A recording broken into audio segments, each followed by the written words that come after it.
Hello. आज के इस वीडियो में हम विटामिन की कमी से होने वाले रोगों के बारे में कुछ इम्पोर्टेंट क्वेश्चंस देखने वाले हैं। पिछले चैप्टर में हमने विटामिन्स और उनके बारे में कुछ इम्पोर्टेंट पॉइंट्स देखे थे।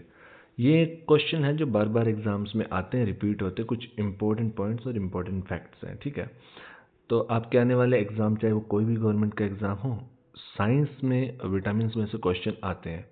हम सब्सिक्वेंटली पहले कोशिश करेंगे कि साइंस कवर करें, फिर धीरे धीरे जीके के हर पोर्शन कवर करने की कोशिश करेंगे।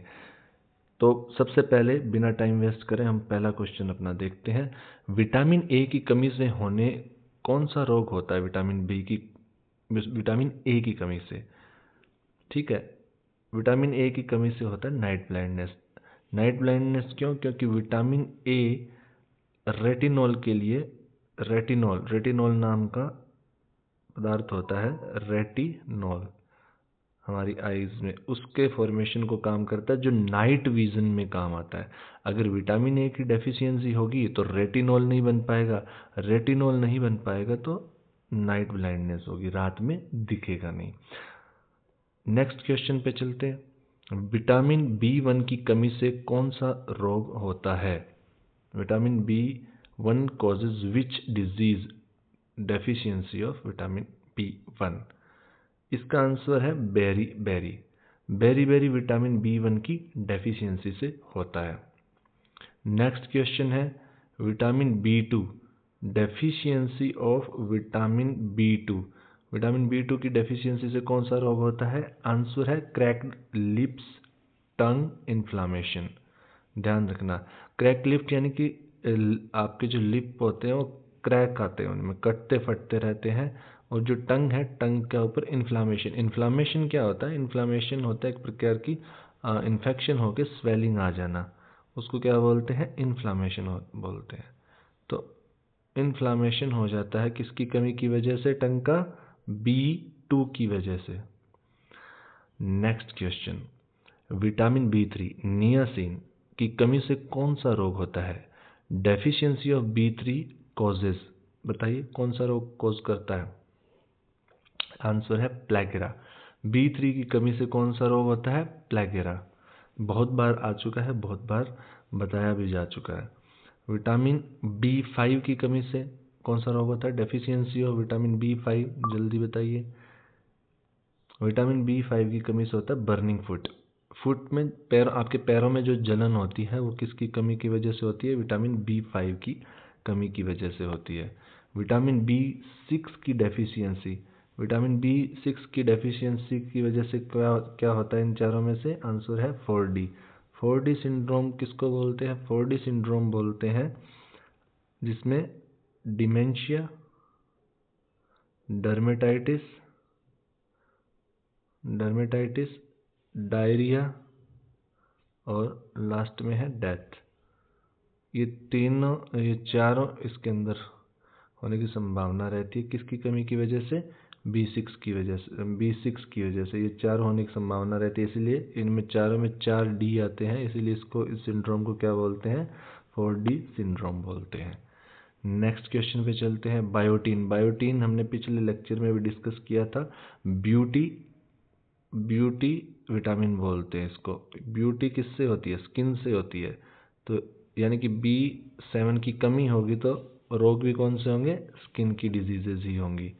B9 फॉलिक एसिड, हमने पिछली क्लास में भी डिस्कस किया था कि प्रेग्नेंट लेडीज़ के लिए B9 इम्पोर्टेंट है, क्योंकि ये क्या है? नर्वस सिस्टम, बच्चे का नर्वस सिस्टम डेवलप करने में हेल्पफुल होता है। तो प्रेग्नेंट लेडी को क्या क्या देते हैं? फॉलिक एसिड देते हैं, और एक और क्या हमने पिछले लेक्चर में पढ़ा था? आयरन देते हैं। आयरन और फॉलिक एसिड की टैबलेट्स देते हैं, ये याद रखना। तो अब B9 आयरन में, अब इससे देखो B9 है, B9 क्या है? HB, हीमोग्लोबिन फॉर्मेशन करने में काम करता है, और ये भी नर्वस सिस्टम और हमारा जो RBC उस पर काम करता है। तो B9 की कमी होगा तो इसमें नर्वस सिस्टम का तो कोई ऑप्शन है नहीं, तो एनीमिया उसका आंसर रहेगा। B12 की कमी की वजह से कौन सा बीमारी होती है? बहुत फेमस क्वेश्चन है, बहुत सालों से चला आ रहा है। इसका है पर्नीशियस एनीमिया। देखो इसमें क्या होता है, ऑटोइम्यून डिजीज़ की वजह से क्या होता है, इंटेस्टाइन होती है आपकी, इंटेस्टाइन मतलब आंत होती है, वो क्या करती है, B12 को एब्जॉर्ब नहीं कर पाती है। और B12 आपके आरबीसी की फॉर्मेशन का बहुत इम्पोर्टेंट हिस्सा है। अगर B12 आपके शरीर में एब्जॉर्ब नहीं होगा तो यूज़ नहीं हो पाएगा, यूज़ नहीं होगा तो आपके शरीर में आरबीसी नहीं बन पाएगी। तो आरबीसी नहीं बन पाएगी तो क्या होगा, एनीमिया होगा। क्या होगा, एनीमिया हो जाएगा। ठीक है, तो एक फिर उस एनीमिया को पर्टिकुलरली जो B12 की वजह से होता है क्या बोलते हैं, पर्नीशियस एनीमिया। तो ये काफ़ी अच्छा क्वेश्चन है, बार बार आता है, इसको ध्यान से देख लो। विटामिन सी, ये तो सभी को पता ही होगा, बहुत सालों से और बहुत फेमस क्वेश्चन है, बार बार आ जाता है।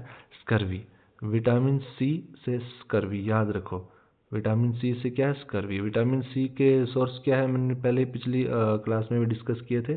जितने भी खट्टे फ्रूट है, सिट्रस फ्रूट जो खट्टे हैं, वो सारे क्या है, विटामिन डी का, सॉरी विटामिन सी का क्या है, सोर्स है, जिनसे हमें विटामिन सी मिलता है। चलो यहीं पे एक चीज़ बताओ, हमने पिछली क्लास में डिस्कस किया था कि फैट सोल्यूबल और वाटर सोल्यूबल विटामिन्स कौन कौन से हैं, ये पहले पढ़ चुके हैं हम। बताइए, फैट और वाटर, सिंपल सी चीज़ है। फैट यानी कि हमारी बॉडी में जो एडिपोज टिश्यू में फैट स्टोर होता है, उन्हीं के अंदर ये विटामिन स्टोर हो जाते हैं। वाटर है तो वाटर सोल्यूबल होंगे, तो ऑब्वियस बात है हमारी बॉडी के यूरिन के साथ ये निकल भी जाएंगे। तो फैट स्टोरेज वाले हैं ना, हमें रेगुलर अगर हमें ना भी मिले तब भी उनकी कमी हमारी चल जाती है। बट ये वाटर सोल्यूबल हमें रेगुलर खाने पड़ते हैं, ये रेगुलर एक जो डाइटरी इनटेक होता है वो करना पड़ता है, अदरवाइज इनकी डेफिशिएंसी हो जाती है। मैंने पहले ही बताया था ए, डी, ई और के, ये विटामिन है, ये सारे फैट सोल्यूबल है। लेकिन विटामिन बी और सी, ये दोनों विटामिन हैं, ये दोनों विटामिन क्या है, ये दोनों विटामिन वाटर सोल्यूबल है। ठीक है, इन दोनों विटामिन की हमें डेली इनटेक की ज़रूरत पड़ती है। अपन अपने क्वेश्चन पे वापस आते हैं। विटामिन सी की कमी की वजह से कौन सा रोग होता है, स्कर्वी रोग होता है।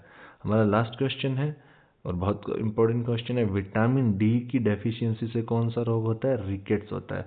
रिकेट्स हड्डियों का रोग होता है। ठीक है, विटामिन डी हड्डियों के फॉर्मेशन के लिए ज़रूरी है, और इसमें क्या होती है, रिकेट्स में हड्डियाँ कमज़ोर हो जाती है। अब एक चीज़ बताओ, विटामिन डी का सोर्स कौन सा है, ये कमेंट करके मुझे बताओ नीचे।